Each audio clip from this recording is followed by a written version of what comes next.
So Ian, it's safe to say 12 years of blue, you've seen it all, seen them all off in that time as well.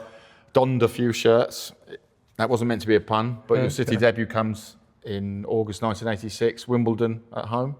That's right. This would have been the style shirt. What do you remember of that day, Ian? Would have been a hot day, opening day of the season, I'd have thought. Yeah, roasting. It was my debut. Billy McNeil gave me my first professional contract and told me that I would be playing the first game of the season. He told me that a week before, so I could prepare myself mentally. Which I thought was a brilliant piece of man management. He said, "Don't worry how you play." He said, "You'll be in the team for the next 4 or 5 games, no matter how you play." And to be fair, he stuck to his word. Yeah. But yeah, it was a hot day. We played Wimbledon, part of the crazy gang. Yeah.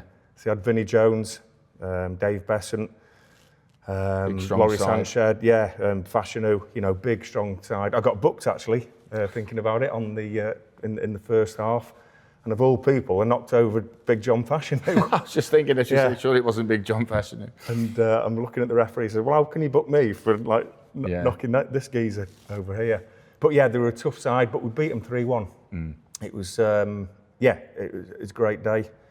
I did actually get substituted on the day, but Billy, to his word, we played Tottenham the game after, and then Liverpool the game after that, and I started in both of those. So it's great memories. So how the shirt on a peg then, or was it folded on the bench in the old Maine Road dressing room? What was the layout? Can you recall where a shirt like this would have been? What you did with it after? Yeah, they were all laid out because it was all numbers then. There was no names on the back. We're talking a basic dressing room here at Maine Road, 1986. It was a big dressing room, but very, like I say, very basic. And then the big communal bath in the back with a couple of showers. Yeah. But yeah, the numbers laid out. So goalkeeper number 1, and going from sort of clockwise round, it'd be 2, 3, 4, 5. Was it one sub then? 86, 87? I think it was one sub. Yeah. So it was just a number season 12. after. Yeah. The number 11 that day for you? Yeah, number 11. But yeah, it was.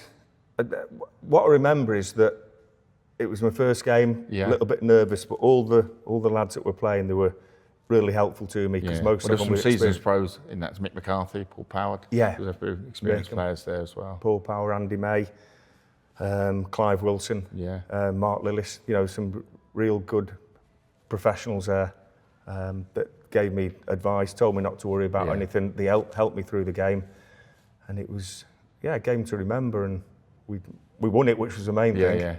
Paul Simpson, I think Simo scored. He probably set up some as well. Good game. But this shirt also, fond memories, because you played in the Youth Cup final for City in this 1986. Was a member of the club's first ever FA Youth Cup winning side, and it was a treat because I believe this was the style shirt the youth team wore that season. We did. Which is a style that, if you can see on the front, I don't know, the chairman maybe was a penny pinching in them days, but we were sponsored by Saab the season before, so they literally just covered that over and handed it down to you boys to use during that FA Youth Cup run, and then you got the treat of wearing the first team shirts in the final. Yeah, so these both kick off different memories for you. They do, yeah, and also it was the A team as well, which was basically the youth team, but it was like the third team. And I remember wearing in that shirt, and we went through the whole season. We went unbeaten through the whole season of the A team, which included teams like Liverpool, Man United, Everton. The lads, 7 of the lads that played in our youth team, was myself, David White, Andy Hinchcliffe, Paul Lake, Stevie Redmond, Paul Molden, and Ian Scott. We all played in the Youth Cup final, and we all went on to play in the first team, and quite a few games actually, all 7 of us in the same team. But yeah, I certainly remember that one, and then of course we were treated to the first team shirt. One. So were you long sleeves or short sleeves, man? I was both. So up until weather dependent. Yeah, August till it was usually probably August till end of October, short sleeves. After that, it'd be long sleeves, and then probably March time back to short sleeves. But I mean, back then it's different. Today, everybody wants the player shirts of today's City teams, of all teams. But to you guys, then, would you think, Ian, you've just finished a game? What was never on your thought process? I'll keep that, or I want one of them, or could you even be allowed to do that? No, we wouldn't have been allowed. Definitely, especially with Tony Buck. Tony, rest his soul. he was a fabulous guy, and Glyn Pardo as well. They were our youth team managers, and Ken Barnes was the chief scout. But no, if God forbid, if so they knew if a shirt went missing. But it wasn't exactly. a done thing to do. You wouldn't have thought of that. So No. literally off the back and back in the middle of the dressing room. Yeah, it was in the middle of the dressing room. They'd go up to the laundry, and Joyce and Janet, they'd clean them and get them ready for the next game.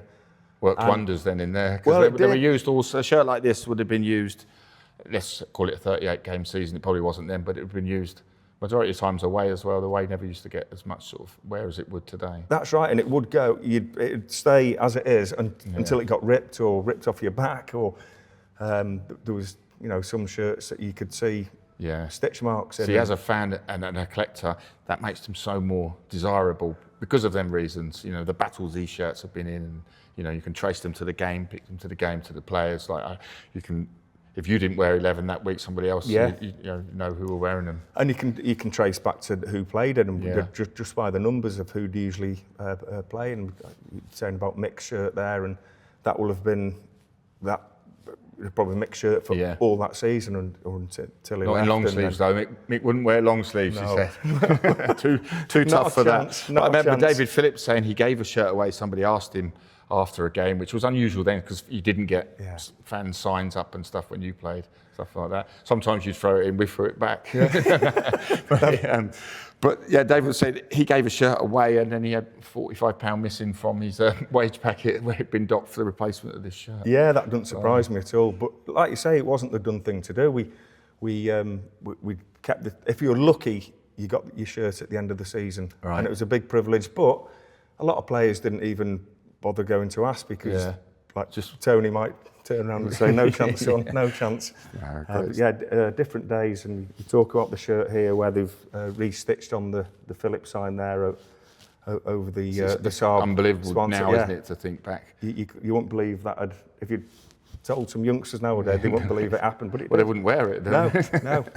But see, it's a few ups and downs, and we find ourselves in the promotion race, 88-89.